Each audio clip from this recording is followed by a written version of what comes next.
لا إله إلا الله محمد رسول اللہ۔ کہتے جی کہ حضور صلی اللہ علیہ وسلم کو حاضر ناظر سمجھنا، پہلے یہ تو سمجھو کہ حاضر کا کیا معنی؟ حاضر کا معنی ہوتا ہے موجود۔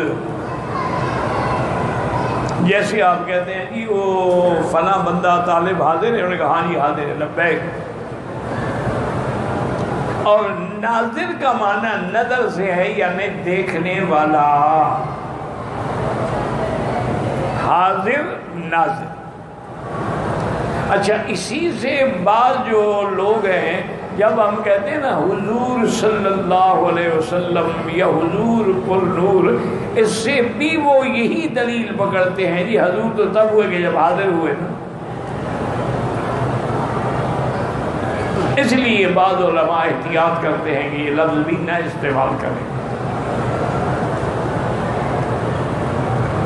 پہلی بات یہ یاد رکھو کہ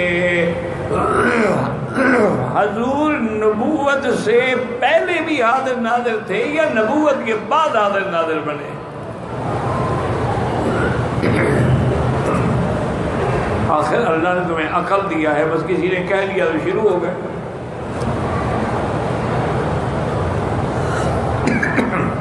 اگر حضور ہر جگہ حاضر ناظر ہیں اپنے بدن مبارک کے ساتھ، یا صرف روح حاضر ناظر ہے؟ پہلے کچھ سوچا بھی تو کرو نا، بس ایک لفظ یاد رکھا، حاضر ناظر جی، حاضر ناظر جی، حاضر ناظر۔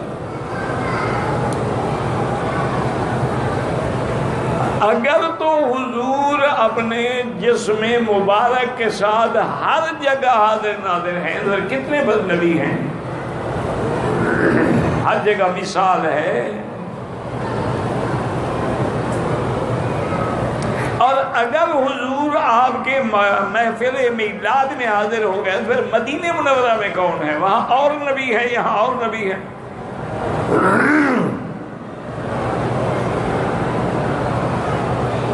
اگر حضور ہر جگہ موجود ہیں، ہر جگہ دیکھ رہے ہیں، تو آپ کے خلاف جب یہودیوں نے سازش کی، آپ پہ جادو کیا، تو حضور نے کیوں نہ دیکھ لیا؟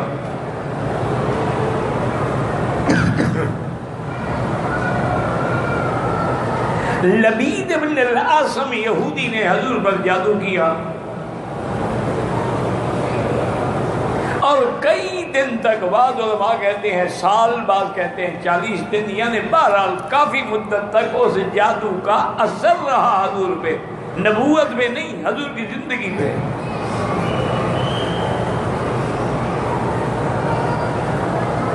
یعنی حضور کو اللہ نے بڑی طاقت دی تھی، لیکن اب وہ اپنی بیوی کے قریب بھی نہیں جا سکتے تھے۔ کھانے کا شوق ختم ہو گیا، بیوی کا شوق ختم ہو گیا، کسی نے کھلا دیا کھا لیا، ورنہ مانگتے نہیں تھے۔ طبیعت ہر وقت اداس تھی، گھٹی ہوئی تھی، آپ کا چہرہ مبارک جیسے گلاب کا پھول مرجھا جاتا ہے، ایسے مرجھایا ہوا تھا۔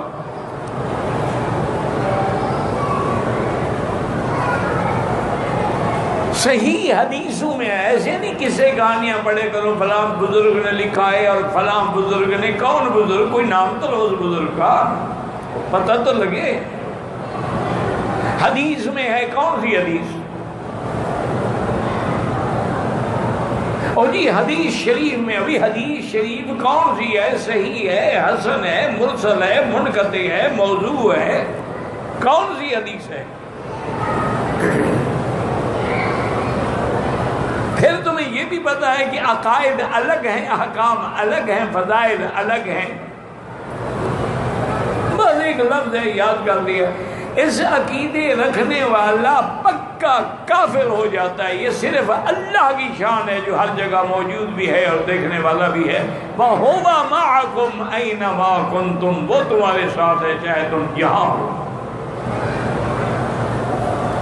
اننی معکما اسمع و ارا، میں تم دونوں کے ساتھ ہوں، میں سن بھی رہا ہوں، دیکھ بھی رہا ہوں۔ یہ تو اللہ کی صفت ہے، اگر غیر میں ثابت کرو گے تو کافر ہو جاؤ۔ ان کے دماغوں میں اللہ جانے کیا آ گیا کہ حضور کے لیے ہر وہ صفت، اللہ نور ہے جی حضور نور ہیں، اللہ حاضر ناظر ہے حضور بھی حاضر ناظر ہیں، اللہ عالم الغیب ہے حضور بھی عالم، یعنی حضور میں ہر وہ صفت ثابت کرنا چاہتے ہیں جو خدا کے اندر ہے۔ تو جب نبی خدا بن گیا تو نبی اب کون ہوگا؟ ان کو تو آپ نے خدا بنا دیا نا، تو نبی۔ اس لیے ایسے عقیدے رکھنا جو ہے، حتیٰ کہ صحیح حدیث میں ہے حضور نے فرمایا کہ میں سویا ہوا تھا، مجھے نیند تھی، میں نے خواب میں دیکھا کہ ایک آدمی میرے سرانے کی طرف کھڑا ہے، ایک میرے پاؤں کی طرف کھڑا ہے، اور پاؤں والا پوچھتا ہے کہ ما بہذا الرجل، ان کو کیا ہے؟ تو سرانے والا کہتا ہے تب باعث پہ جادو ہے۔ اس نے پھر پوچھا کہ کس نے جادو کیا؟ تو اس نے بتایا کہ لبید ابن الاعصم الیہودی جو ہے اس نے جادو کیا، چونکہ جادو بھی سب سے زیادہ یہودیوں میں ہے، یہودیوں کے بعد جادو جو ہے وہ شیعہ میں ہے، چونکہ شیعہ کی بنیاد یہودیوں نے رکھی ہے نا۔ عبداللہ بن سبا کون تھا؟ اب بھی جادو تمہیں شیعہ میں ملے گا۔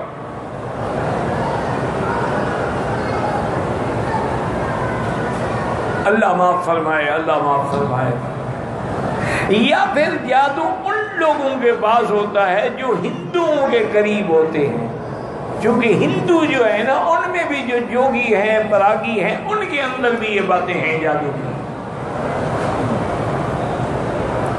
تو بہرحال اس نے کہا کہ لبید ابن الاعصم نے، تو اس نے پھر پوچھا کہ کس چیز میں جادو کیا ہے؟ اور نے کہا ایک کنگھی ہے، کنگھی میں حضور کے بال مبارک ہیں، اس میں سوئیاں لگی ہوئی ہیں۔ اور نے کہا کہ وہ کنگھی کہاں ہے؟ اس نے کہا کہ فی بئر ذروان، یہ صحیح حدیث ہے سیاہ ستہ کی، یہ کس سے کہانیاں نہیں، یہ تمہاری طرح نہیں ہے کہ جی بزرگ کو فرماتے ہیں، یہ بھی نہیں پتا بزرگ کون۔ جیسے شیعہ کہتے ہیں آواز آتی ہے، پتہ نہیں کہاں سے آتی ہے بدبخت کو آواز، کیا کہتے ہیں راوی کہتا ہے، بھی کون سا راوی؟ دریا راوی سے نکلا ہے، سترک سے نکلا ہے، بیار کون سا راوی؟ ہر جھوٹے آدمی کے ساتھ آگے حوالہ نہیں ہوگا۔ میں ایک بات ہمیشہ یاد ہے، جو حق والے ہیں وہ کہے گا بخاری میں ہے، مسلم میں ہے، نسائی میں ہے، ترمذی میں ہے، ابن ماجہ میں ہے، ابی داؤد میں ہے، مصنفات میں ہے، مرسلات میں ہے، مسندات میں ہے، حوالے سے بات کرے گا۔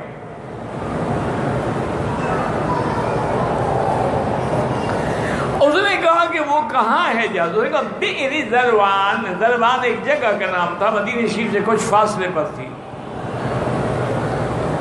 اور نے کہا وہ بئر ذروان جو ہے وہ کنواں ہے بئر ذروان، تو جادو کہاں ہے؟ اور نے کہا کہ کنویں کے نیچے جو لکڑی کا ایک بناتے ہیں نا گول دائرہ، اس کے اوپر پھر وہ اس کی بنیاد رکھی جاتی ہے کنویں کی، اس لکڑی کے نیچے چھپایا گیا ہے۔ حضور فرماتے ہیں اس کے بعد میری نیند کھل گئی اور حضور نے فوراً حکم دیا حضرت علی، حضرت مقداد، حضرت عمار، اپنے سب صحابہ کو کہ چلیں ذروان۔ وہ جب ذروان پہنچے تو حضور خود فرماتے ہیں کہ وہاں ایسی ایسی کھجوریں تھیں کہ ٹنڈ منڈ جلی ہوئی سڑی ہوئی کأنہم رؤوس الشیاطین، ایسے معلوم ہوتا تھا جیسے شیطانوں کے سر ہو۔ اور بئر ذروان جو تھا وہ کنواں، وہ جنگل کا جیسے غیر آباد کنویں ہوتے ہیں، آپ نے فرمایا کہ اس کا پانی ایسے تھا کل ہنائے، جیسے ملی ملی ہوئی ہو۔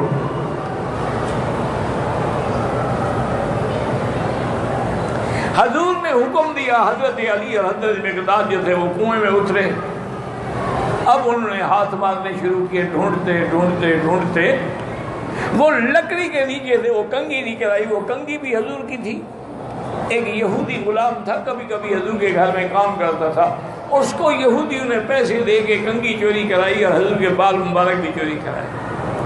اسی لیے حکم ہے کہ علماء کو اور خاص طور پہ میری بیٹیوں کو، لڑکیوں کو اپنے بالوں کا بڑا احتیاط کریں، کیونکہ جتنے جادو ہوتے ہیں، جتنے جھوٹے طویل ہوتے ہیں، ان کا اصل سبب یہ بال ہوتے ہیں۔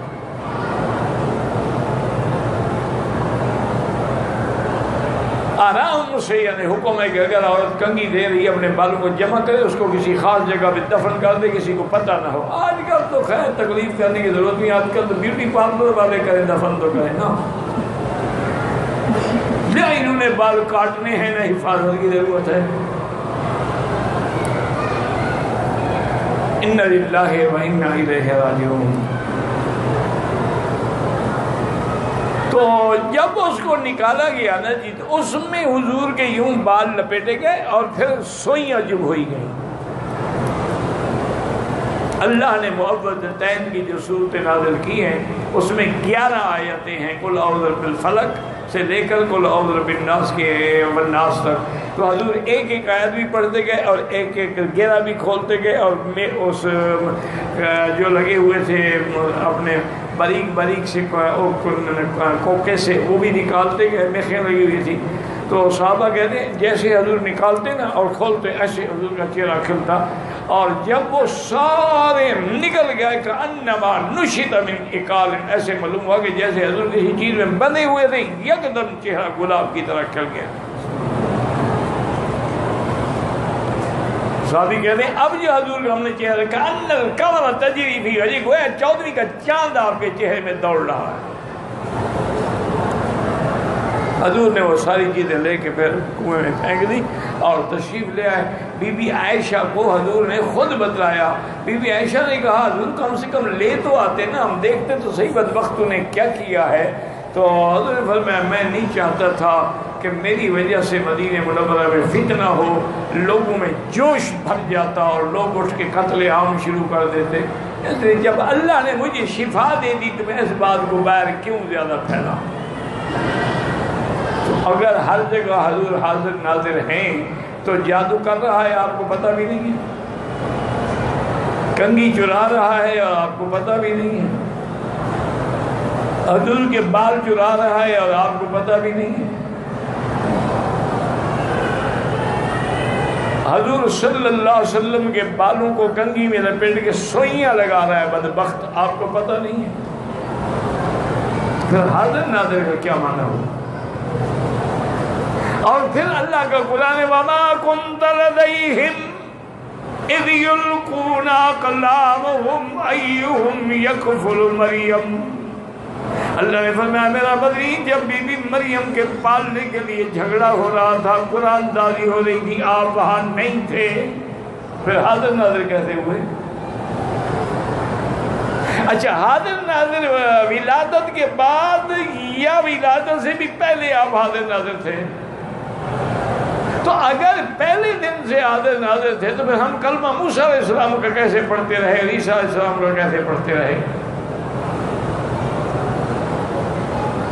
اگر حضور ولادت کے بعد حاضر ناظر تھے تو پھر آپ گم کیسے ہو گئے کہ وَوَجَدَكَ ضَالًّا فَهَدَىٰ، حضور آپ تو گم ہو گئے، پھر ہم نے آپ کو تلاش کر کے سیدھے راستے پہ لگایا۔ حاضر ناظر بھی گم ہو جاتا ہے۔ اِنَّا لِلَّهِ وَإِنَّا إِلَيْهِ رَاجِعُونَ۔ اچھا اگر نبوت کے بعد حاضر ناظر ہیں، دارالندوہ میں بیٹھے کافر آپ کے قتل کی سازش کر رہے ہیں، لیکن حضور کو پتہ نہیں، اللہ نے خبر دی، یمکرون ویمکر اللہ۔ اس لیے ایسی باتوں کو معمولی نہ سمجھا کرو، یہ آدمی کو ایمان سے نکال کے کفر و شرک کے دائرے میں لے جاتی ہے۔ حاضر ناظر کہے یا عالم الغیب کہے وہ کافر ہو جاتا ہے۔